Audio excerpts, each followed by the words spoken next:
All right, good morning, everybody. It is Flag Day, June 14th, and we are going to talk some flag etiquette and then a little bit about flag folding. I'm Mark Sunlove, the director of Soldiers Memorial Military Museum, which is located in downtown St. Louis. We are a branch of the Missouri Historical Society. Lots and lots of questions about how to properly handle, display, and store the flag. So we'll be covering a number of those today. And all of this is going to be coming straight from what I call the horse's mouth, which is the flag code. And I'll talk a little bit about the flag code in just a second here. But first, I wanted to thank all of our members who are present. Your membership is appreciated. It enables us to do what we do every day. Your contributions, your support are unending source of appreciation for us, and we're always grateful for all that you do to support what we're trying to do. So thank you. I'm going to roll right into a little bit of Flag Day history. On June 14th, 1777, the Continental Congress approved the design of the national flag, and in that statement, they resolved that the flag shall be of 13 stripes. They were going to alternate red and white, and that the Union will be 13 stars, white on a blue field representing a new constellation. And that, of course, was the new Union of colonies and now states. So that occurred on June 14th, which is, of course, today, the anniversary of that date. Many, many years later, on May 30th, 1916, President Woodrow Wilson issued the presidential proclamation that June 14th would be Flag Day as we know it today. There were a number of state celebrations. A lot of communities, a lot of states had traditionally celebrated June 14th as Flag Day and recognized that anniversary of the Continental Congress approving the design, but Wilson really kind of finally said, okay, let's make this a kind of more of a formal thing, and issued that presidential proclamation. But it wasn't until 1949 on August 3rd that President Wilson signed the congressional resolution mandating that the 14th day of June each year would thereby be designated as Flag Day. So here we are, just about 72 years later, and we are still celebrating the 14th day of June as Flag Day. My slides to advance here. The flag code is essentially the heart of what we're going to be talking about today. A lot of people, have confusion over flag etiquette and where all of this is written down, and by under what authority, and who made these decisions and all that. So we'll talk a little bit more about that here when we discuss the flag code. So the first kind of effort to formalize a lot of flag etiquette came in 1923 at what they called the National Flag Conference, which was held in Washington, D.C. And then the next year, there was a second National Flag Conference held in May in 1924. It took about another 20 years until the 77th Congress in their second session on June 22nd of 1942 signed Title IV of the U.S. Code, which dealt with the flag and the seal, the seat of government, and the states. And Chapter 1 of that Title IV was the flag. You may ask, what is the U.S. Code if you're not familiar with that? And essentially, the U.S. Code is the laws by which all of us live. There is the Constitution, which forms the framework of that, but then the Code is all of the very kind of specific laws and everything else that we abide by and adhere to as citizens. So the Code, a formal definition, is it's a consolidation and codification by subject matter of the general and permanent laws of the United States. And the flag code found here in Chapter 1 of Title IV, it doesn't really have much teeth in the way of, penalties or, imprisonment or things of that nature. It really was intended to be a guide to be voluntarily followed by both civilians and civilian groups. Of course, the military already had very well established protocol when it came to treatment of the U.S. flag and all of the other flags and pennants that they used on a regular basis in a number of their ceremonies and in their parades and things of that nature. But the U.S. Code really was meant primarily for civilians, to give civilians a better understanding of how the flag should be treated and respected.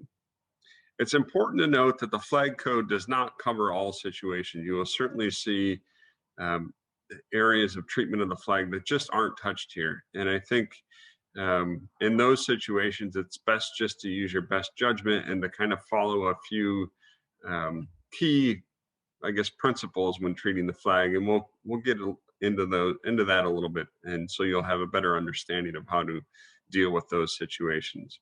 It's important to remember that, you know, the code again is based primarily on what came out of the national flag conferences in 1923 and 24. So there was a lot of situations and, you know, technologies and aspects of the flag that, you know, we have to deal with today that they necessarily didn't have back in that day.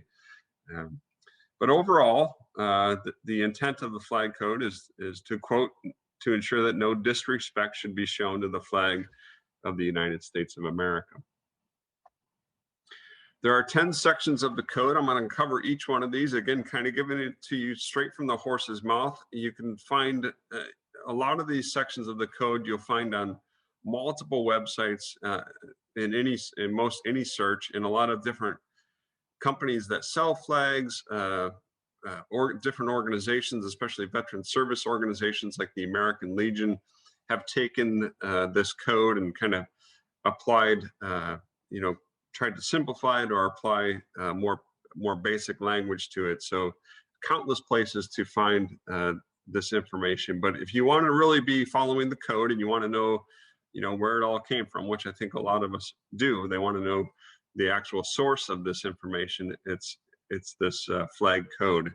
In the Cornell Law School, you can see this website at the bottom there, www.law.cornell.edu/US code. It actually contains the entire US code, and you can find this section under section 4, chapter 1, again, that I referenced earlier. But these are the 10 sections of the code. I'm going to go through each one individually. Section 1 and 2 kind of deals with the basic design of the flag, getting back to what they had decided in 1777 with the alternating red and white stripes, and then the field of blue with the white stars.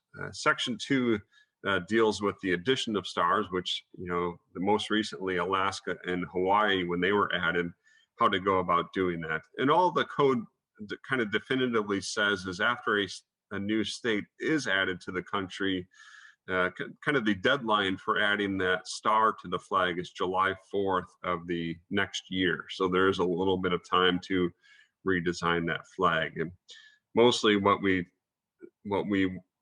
dealt with then and what we'll deal with again in the future as we add states when need be is to kind of configure what the configuration of those stars look like on the flag. And that again is not specified in the code. The code simply says that the stars will be in that blue field. So it'll take some other kind of design committee or conference to actually determine how additional stars are added if that need should arise. Section 3, it goes into the use of the flag for advertising purposes and also touches on mutilation of the flag. And I will hopefully advance my slides here. It's hanging up a little bit. Oh. The Section 3 is interesting. It focuses primarily on the District of Columbia, or Washington, D.C., as a lot of us know, and it's very specific about this, that you can't figure, mark, picture, design, draw, place any advertisement on any nature or any nature upon any flag, standard, colors, or ensign of the USA. And you know, kind of goes on and on about these different things that are very specific to the DC. It's a very kind of short section, but it addresses this specifically. In 1968 and later in 1989, there was a law passed called the Flag Protection Act, and this was in response to a lot of what people saw as disrespect of the flag that were coming out of protests of the 60s and then later into the 70s and the 80s. And by 89, they had passed this Flag Protection Act. Immediately, a number of citizens didn't agree with the Flag Protection Act, primarily saw it as an infringement upon free speech under the First Amendment, and felt that if they wanted to burn or otherwise mutilate the flag as a statement against the country or its current activities, that they should be allowed to do so as part of their free speech under the First Amendment. And in 1990, in United States versus Eichmann, the United States Supreme Court agreed with that and invalidated the Flag Protection Act, and agreed that desecrating or otherwise mutilating the flag was a protection preserved under the First Amendment as part of free speech. So I know that there are a lot of folks who strongly disagree with that, but that is the law, and that is the upholding of the Supreme Court as of 1990. Section 4 addresses specifically the Pledge of Allegiance to the flag. This is where you will find the text for the pledge. You can see it here on the slide. And notable here, "One nation under God" was not added to the pledge until the 1950s. Has not always been a part of the pledge, but was added at that time. The section here also lays out proper activity, what you should be doing while the pledge is said. Standing at attention, facing the flag, right hand over the heart. It specifies that men who are not in uniform should remove any non-religious headdress and place it at their left shoulder, which places their hand over their heart. Persons in uniform should remain silent, face the flag, and provide the military salute. And then just recently, veterans or armed forces members who are not in uniform may render the military salute, but also it is fine for those folks to place their right hand over their heart, having the option to do either. Section 5, this is where it talks a little bit about the flag code in itself, and this is that it's established for the use of such civilians and civilian groups or organizations who may not be required to conform with regulations promulgated by one or more of the executive departments of the government of the United States. Essentially, this is saying that there's a set of law, and that the government and the executive branch and the other branches need to follow the code, and it has some teeth for them, but for civilian groups, this is provided as a way to provide some rules and the customs pertaining to display and the use. One thing that's notable about Section 5 that was added not too long ago was the freedom to display the American flag. And this was directed primarily at a lot of homeowner groups and condominium associations and other cooperative associations and residential real estate management associations, that they cannot deny an owner of a property to display the U.S. flag if that person has a separate ownership interest. So in other words, if you own a condominium and you report to a homeowners association, or they have some authority over the property, they cannot restrict your right to display the U.S. flag outside your home. Times and occasions for display. Sunrise to sunset is the standard. The only allowance otherwise is if your flag is illuminated. So if you do have your flag posted outside your home, either on a pole or on your front porch, it's proper to fly that from sunrise to sunset. If you do have a way to illuminate it, you can keep it up overnight, but if it's not illuminated, you should be removing it at sunset. If your flag is on a pole and you need to raise it, you should hoist it briskly and lower it ceremoniously. So a fast rise and then a slow lowering of the flag. You should not display your flag in inclement weather unless it's an all-weather flag. And many of the flags today there are different types of nylons and other materials which can hold up just fine to the weather. But otherwise, be careful of that. And then it should be displayed here. This is a kind of addresses some of the public display. It should be displayed daily on or near the administration building of every public institution. You should see it outside of your polling place on election day, and it should be displayed in or near every schoolhouse in your neighborhood. I'm not going to go all through all these dates, but you can again reference the flag code, and it will tell you that there are dates that the flag code specifies that the flag should especially be flown, and you can see that list here. You see Flag Day here, of course, June 14th. The next one coming up would be Father's Day, the third Sunday in June, and then of course Independence Day, July 4th, and then on and on. You can see a list of days that have been specified as especially important to display the flag, but certainly not just these days. You are welcome to fly your flag on any day of your choosing. All right, now section 7 is one of the longer sections, and this talks about the position and manner of display of the flag in a number of very kind of specific situations. So the first one is talking about parades here. It should not be displayed on a float in a parade except from a staff or as provided in subsection I of the section, which displays how a flag is displayed when it's against a wall or other kind of flat surface. But if you see a flag on a float in a parade, primarily it should be on its individual staff or flagpole. Yeah, I got some images here showing some rights and some wrongs according to the flag code. It should be, in regards to vehicles, it should not be draped over the hood, top, sides, or back of a vehicle or a train or a boat. If it's displayed on a motor car, the staff should be fixed firmly to the chassis or clamped to the right fender. So you can see that here on the president's automobile. And then a common thing that you'll see in a lot of places are these US flags that are flown from driver's side windows, typically where you see a lot of them, they're kind of clamped to that. According to the flag code, that is not proper display of the US flag to have these window flown flags flying from your vehicle. So I think the flag code would appreciate the patriotism, but according to the code, that's not proper display.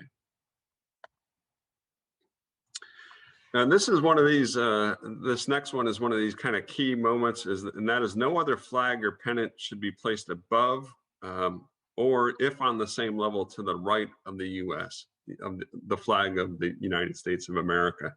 There are a couple of exceptions that this section points out. One is during church services conducted by naval chaplains, so you're probably not going to run into that. And then another one addresses the flag in relations to the United Nations and other national flags. And if you do see photos of the UN building, you'll notice that the UN flag flies higher than all of the other international flags, but then all those other international flags are flown at the same level. And that is one of two exceptions that it's made here. So, but 7 does a good job of section 7 does a good job of pointing out two of the key things that I would recommend that you think of. One is there's no flag that flies higher than the US flag, and there's no flag that flies to the right of the flag from the flag's own perspective. So those two things, if you keep those in mind, you can save yourself a lot of grief in most situations.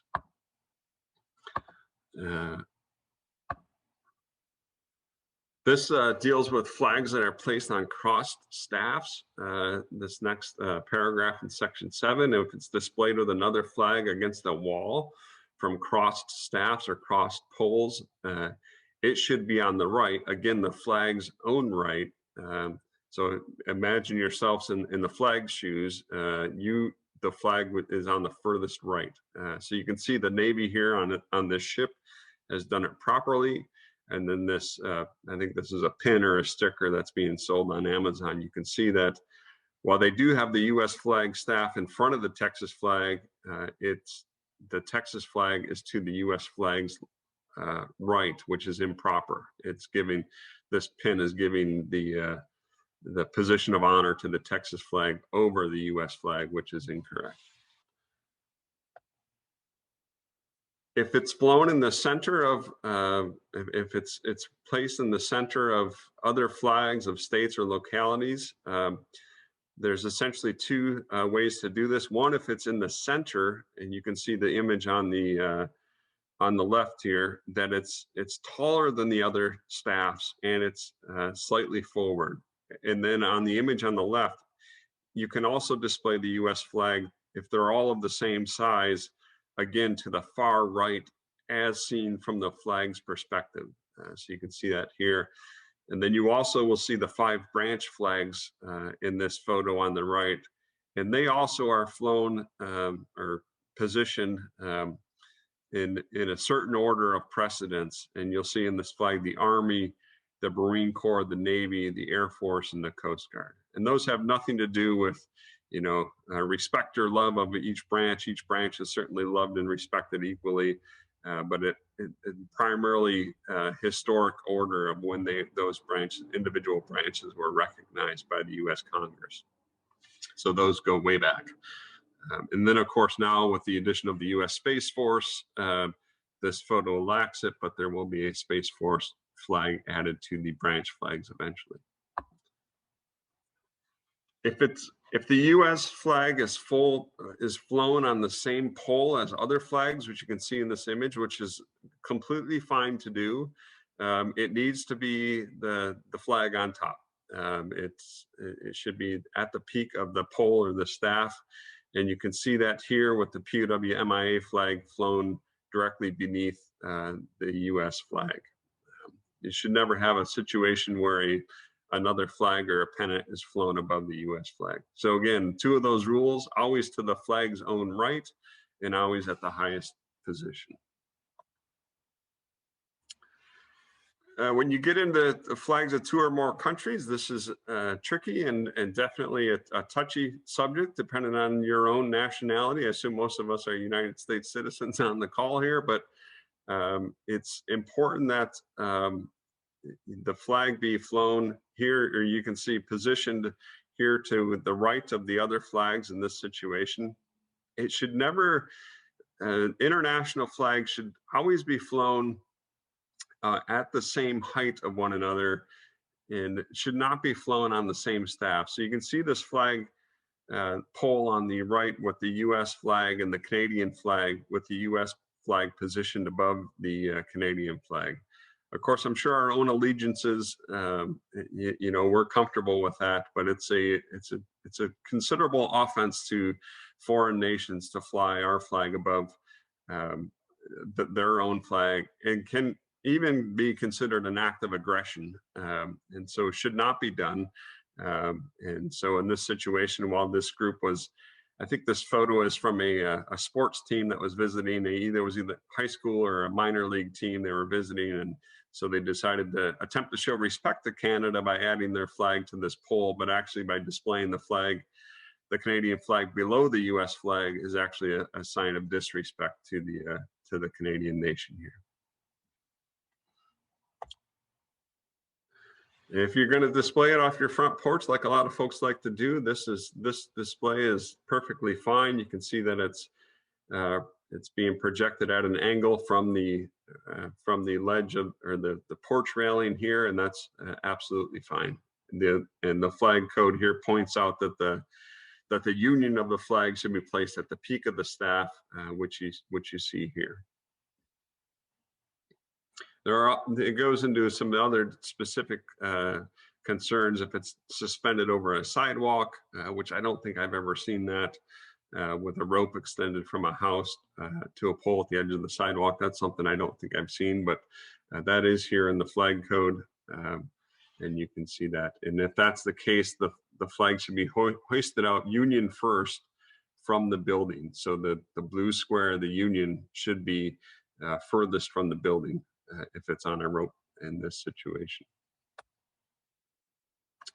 When it's displayed against the wall or a window, there's the union, the blue square, should again be uppermost and to the flag's own right. So again, just continuing with this theme of the Union, the flag itself being positioned to the right of other flags, and in other situations, the Union takes precedence on the flag itself. So the Union should again be to the right if it's displayed against the wall. So you can see one here in a window, which is proper, and then one that's on a wall where the flag Union is on the left, and that is an improper display. So that flag should be turned around to reflect the way you see it on that window. Yeah. Now this gets really tricky, and this we see this sometimes in downtown St. Louis, and the fire department often has these very large flags that they'll fly over the middle of the street. We did this at Soldiers Memorial during the grand reopening in 2018, and you'll see it sometimes at large 4th of July parades or other celebrations. And the flag code does specify that gets a little tricky, but if it's flown over the middle of the street, it should be suspended vertically with the Union, the blue square, to the north in an east to west street, and to the east on a north to south street. So hopefully the fire department has this covered. You probably won't be involved in this personally, but again, this is specified in the flag code. If it's on a speaker's platform, such here in the House of Representatives, and it's displayed flat, it should be displayed above and behind the speaker. And once again, you see that the Union is to the flag's own right. And there are some other guidance here provided for churches and how the flag is displayed in relationship to the clergymen and the audience within a church. So you can find that as well in the flag code. For monument unveilings, the flag can form a distinctive feature, or should form a distinctive feature of the ceremony. And you can see that here with the gentleman holding the flag, and you'll note that he is positioned to the right, so he's in the right position. And it's part of the ceremony, but it's not used as a covering for the statue or the monument. So where they have the red fabric here draped over the monument, that's fine. If they were to have used a flag in this situation, that would not be okay to have that draped over the monument for the unveiling. Section 7 goes into a great bit of detail about flying the flag at half staff. I think there's some things here that a lot of folks aren't aware of. When you do fly the flag at half staff, if you're raising it, you raise it all the way up to the top, and then lower it to half staff. So if you're raising the flag for the first time in the morning and you know it's going to half staff, you don't just raise it up to halfway and keep it there. You actually raise it all the way up to the top quickly and then bring it back down slowly to the half staff position. Memorial Day, not only according to tradition, but according to code, it is flown at half staff until noon local time, and then at noon it is raised to the top of the staff.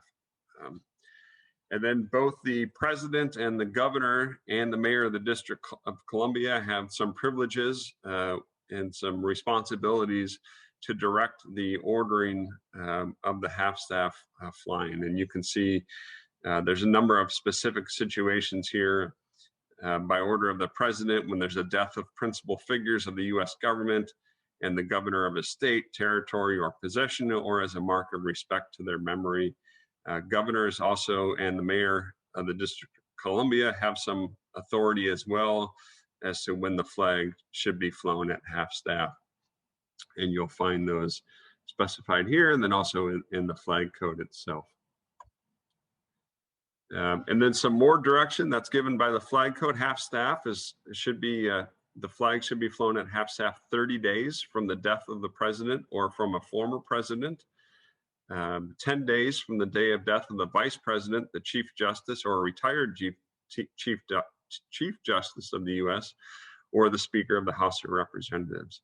And I think one that we saw most recently was from the day of death until internment of a number of individuals, including the former vice president. So most recently, former Vice President Walter Mondale died, and the president's office issued the directive to fly the flag at half-staff until the interment of former Vice President Mondale. I think there's a website that I've listed here. This is from the Missouri state government, but you'll find these with a number of state governments. You can enroll in an automatic email system where any time that either the president or the governor has directed the flag to be flown at half-staff, you will receive an automatic email that provides you that information. So, and you can see that website there listed. And that's the if you just Google Secretary of State of the state of Missouri, you'll easily find that link to get that flag notification. On caskets, the union should be placed over the head and left shoulder of the individual within the casket, and the flag should not be lowered into the grave or allowed to touch the ground during the ceremony. So the flag, if there is a flag on the casket, as you see here, the flag should be removed before lowering, or it should not be allowed to touch the ground. This one is probably another thing you don't have to worry too much about, but if you're suspending it across a corridor or a lobby within a building, the flag code also provides information on that. And if the building has more than one entrance, that provides information on that. And if the entrances are in more than two directions, the union should be faced to the east. So again, some very detailed items in the flag code, but then again, not every situation is covered. So if you're looking for something specific, you may not find it, but then you might be surprised at the other amount of detail that's provided in the code. And then we get into the next section. Section 8 deals with the respect for the flag. The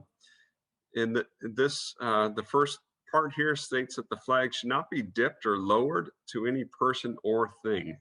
So whenever you see the U.S. flag, it should be upright and not lowered. And you can see in this photo that the Marine Corps has dipped their own flag, which is proper in respect to the U.S. flag, which is flown or held here to its right. You can see it's fine to have that Marine Corps or other regimental color state flags or other institutional flags dipped at this 45-degree angle, but the U.S. flag remains at the upright angle. The flag should never be displayed with the Union down, except as a signal of dire distress in instances of extreme danger to life or property. I would advise you here, you will see this sometimes, and I would just remind you that people make mistakes. And, you know, even when this reminds me of a story of when I was in the service and we worked at remote missile facilities we had a facility manager at each one of those facilities, and it was their responsibility to raise the flag and lower the flag each day. And one day as we approached one of these sites, the flag was upside down.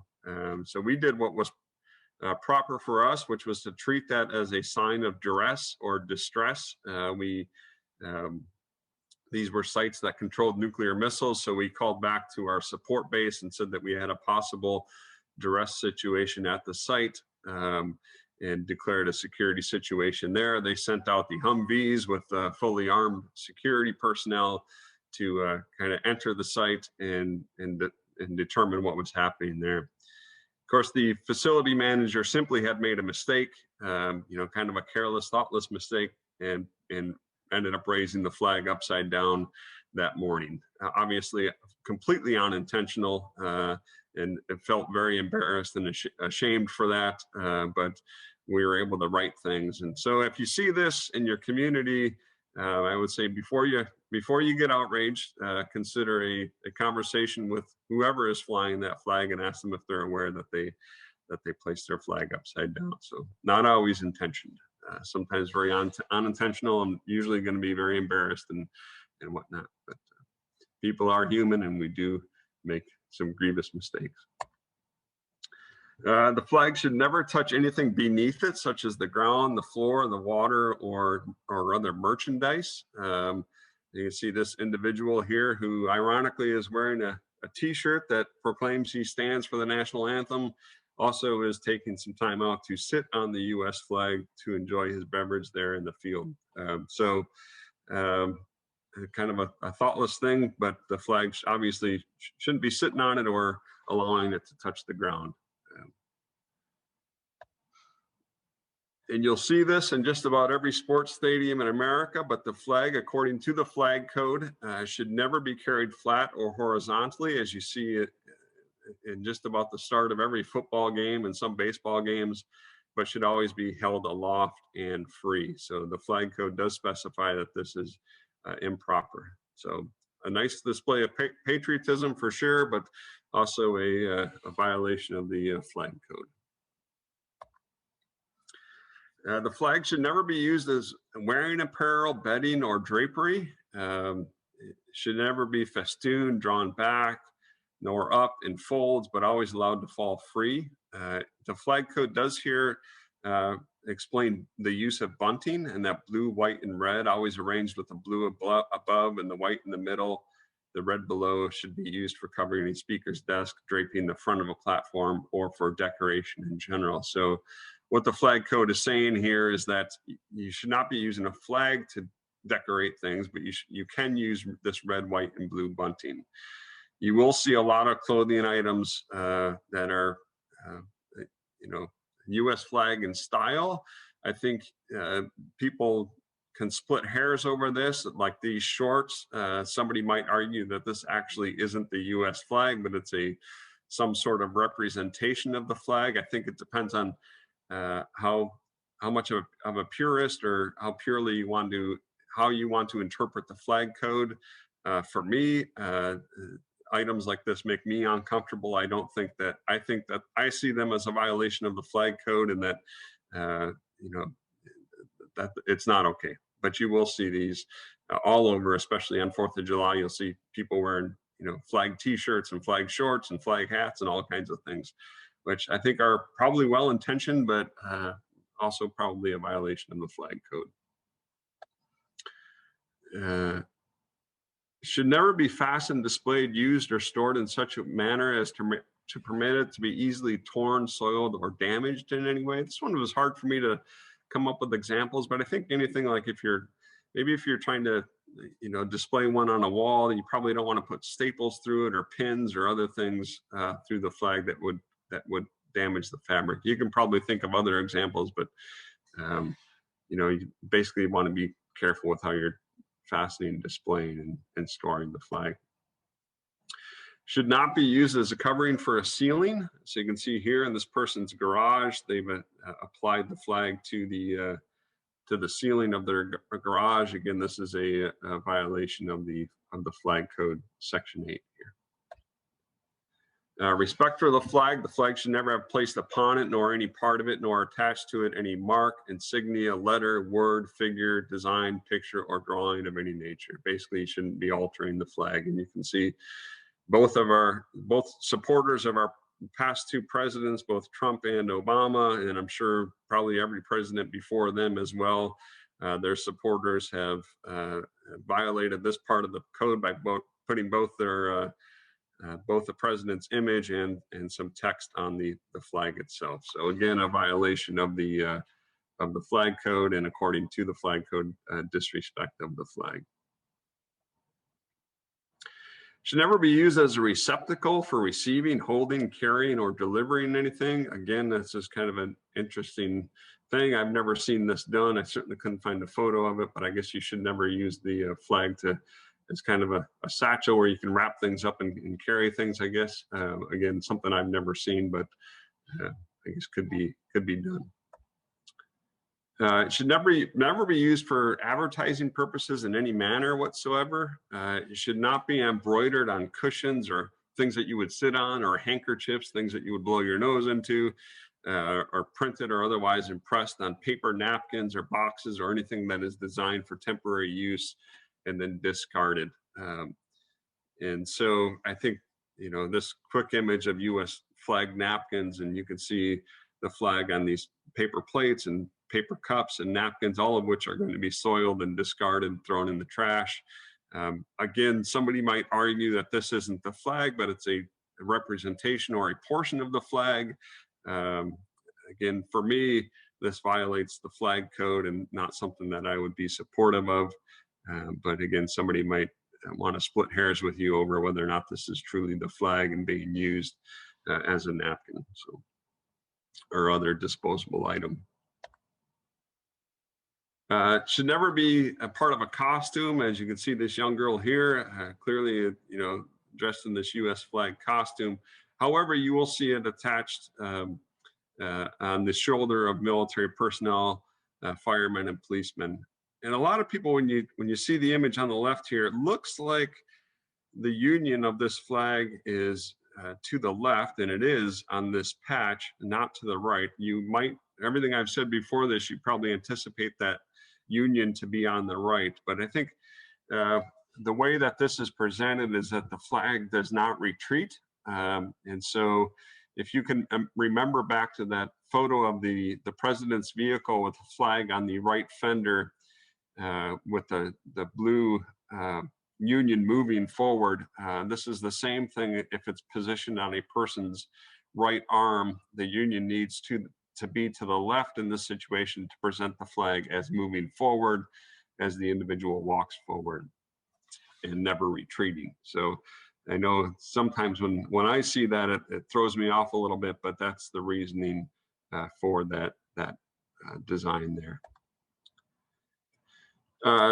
When it comes to disposal, the flag code specifies when it's in such a condition that it's no longer a fitting emblem for display. And you'll see a lot of flags like this out there, and it's really kind of a shame, but they're badly torn. The wind will do a number on flags, and they'll begin to separate at the stripes. You'll see the end become very ragged. The sun will weather them. It'll fade the flags. When they get to a position where it's looking like they need to be replaced, the flag code specifies that they should be retired in a dignified way, and preferably that's by burning.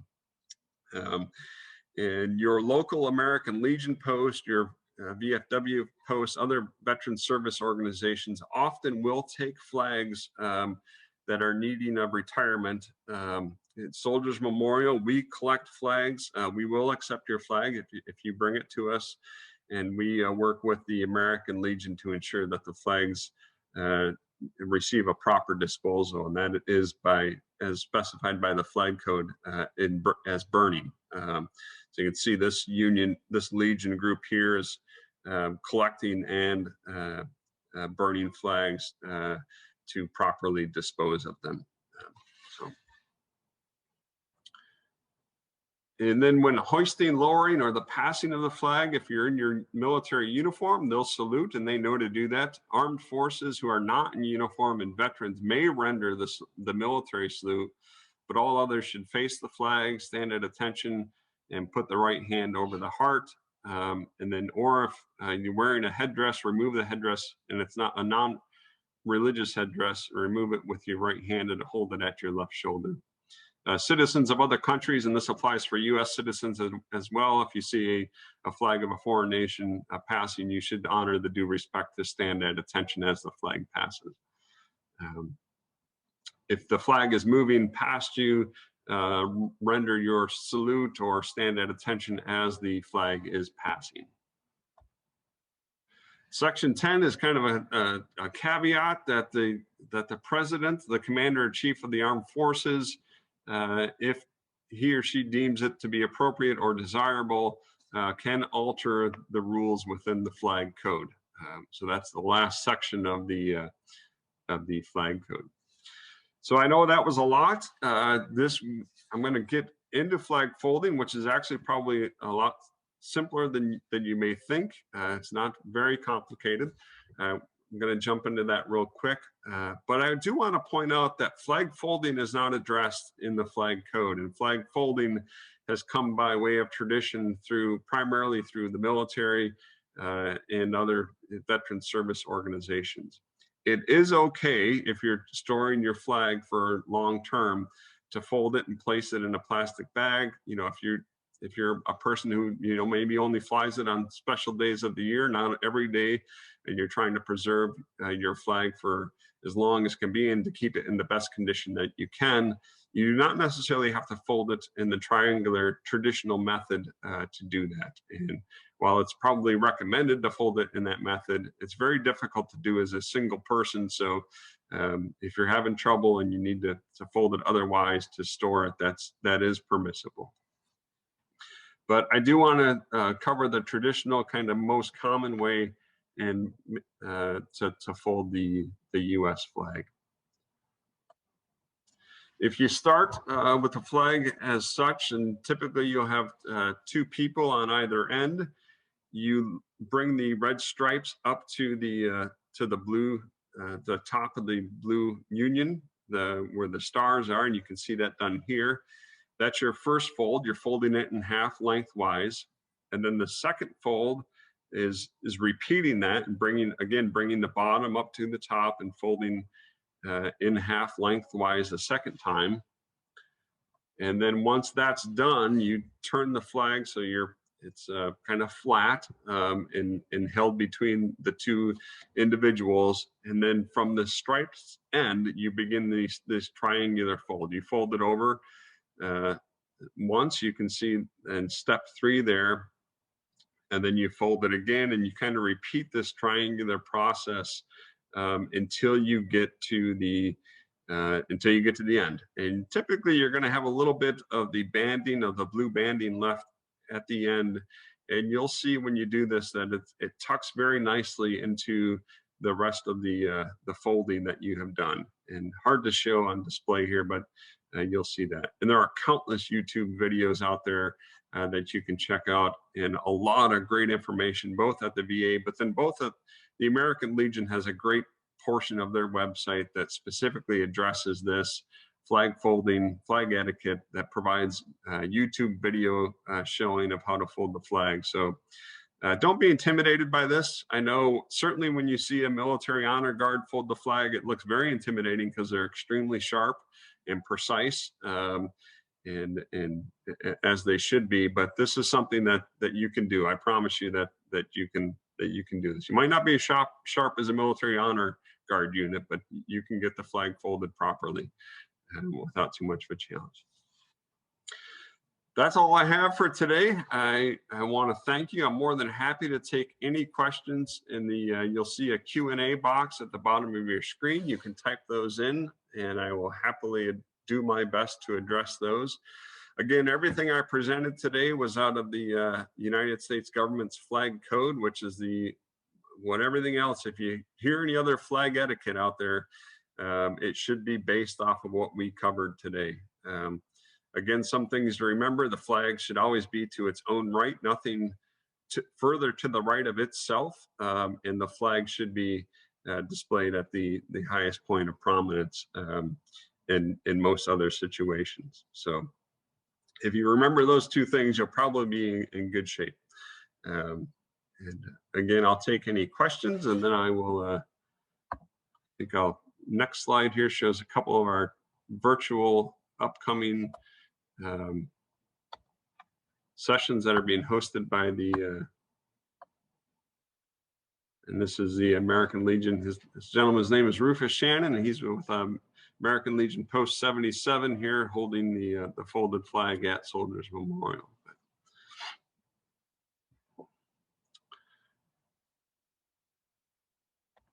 All right, if there are no questions on the next two virtual events, the Missouri Historical Society this week has a whole slate of Juneteenth related events. I would encourage you to go to mohistory.org/events. You'll find a number of those. A couple of the next virtual events online will be tomorrow, Tuesday, June 15th at 11 a.m. There'll be a discussion of Harriet Hosmer. And then on Thursday evening, this June 17th, so just 3 days from now, 6:30 p.m., Soldiers Memorial will be hosting a panel discussion on PTSD, post-traumatic stress disorder, and how that's being treated among primarily our veteran community, but certainly there's a number of other individuals who experience PTSD within the community, not just our veterans.